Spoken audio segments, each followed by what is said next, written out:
Welcome back here to Fox 2 News in the morning. Of course, we are in the middle of summer right now, and while we are most certainly getting a break from the brutally hot temperatures, doctors across the bi-state tell me they've been seeing a significant increase in heat-related illnesses, including Dr. Farzana Haq with SSM Health St. Louis University Hospital. So Dr. Haq, it's so good to have you back here this morning. Thanks for taking the time. So tell us a little bit about what you were seeing in the last heat wave we had. Absolutely. Thank you so much for having me, Laura.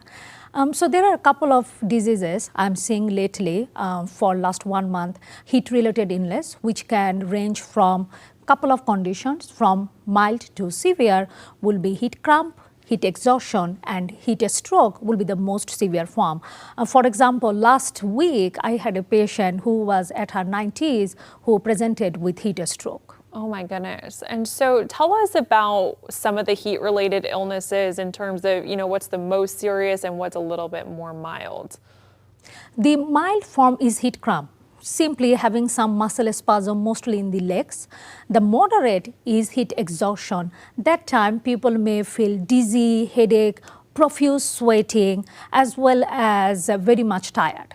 The fatal form is heat stroke, where people lose the ability to sweat, so the skin temperature is very, very high, hot, dry, and most distinctive feature of heat stroke is loss of consciousness, inability to talk, as well as confusion.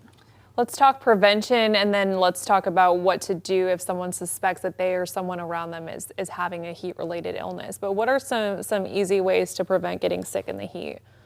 Couple of simple measures we can take easily. First of all, need to make sure that outdoor activity is well planned. For example, from 11 a.m. to 3 p.m. is the most hot time. So maybe if you are planning for any outdoor activity, choose early in the morning or later in the day. Secondly, always make sure to use light color, loose weight clothes. And most importantly, hydration.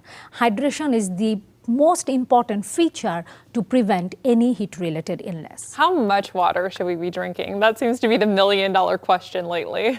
It's a million-dollar question, and rule of thumb is 8 cups of water per day. However, it may depend upon age, gender, heart disease. Very important to remember, if this is very hot, having strenuous physical activity, need to make sure to have at least 1 cup of water every 20 to 30 minutes. And in terms of the most vulnerable populations, you mentioned your 90-year-old patient, but who else is susceptible to getting a heat-related illness? Couple of people are vulnerable. First one is extreme age, children less than 4 years, as well as people more than 65 years. Secondly, if somebody has any heart disease, the research has been showed that when people have heart disease, they are at high risk of mortality during heat-related illness.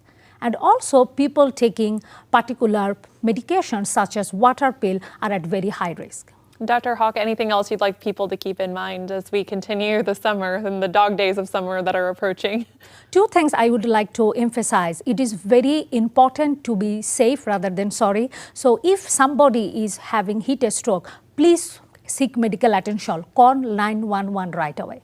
And second thing, never ever keep any children or pets in an empty car, because surprisingly the car temperature can go very high within few minutes. Some important reminders. Thank you so much for your expertise. As always, we'll post this full segment on our website, fox2now.com. We'll be right back.